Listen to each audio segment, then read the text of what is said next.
Yo, okay, good day everyone. I want you to welcome to my channel, and today is we're going to show you guys how to avoid dogs in the street while riding.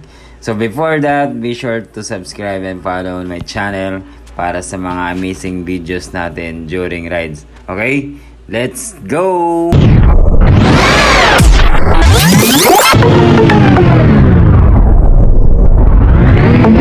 So, yung mga dyan, share ko lang yung this is my personal experience nung time na nag-rides ako sa Bulacan. So may nakasalubong ako na aso na hindi ko inaasahan talaga na habulin ako eh. But I'm do something na ginawa ko na lang is dire-diretso. So hindi ako nag-stay or nag-eye to eye contact sa kanya. Pero the best way kasi para maiwasan mo yung mga aso na habulin ka is to focus.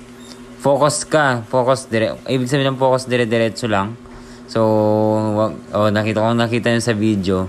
Never ako nag-stop dyan. Kasi pag once na nakita tayo ng aso na we are attempting na parang lalaban ka sa kanya, talagang magti-trigger yung aso. So, the best way para maiwasan natin yung mga ganong scenario is to focus lang talaga. You have to dire-diretso. Kaya lang naman yung aso na trigger kasi parang we are attempting them to parang gusto natin silang saktan. Kasi naramdaman ng aso yon. So yung aso is mag-iisip yon. So habulin ka talaga nun. All you have to do, guys, wala naman perfect eh. Nobody is perfect. Pero must try. Talagang kung kaya mong hatawin mo.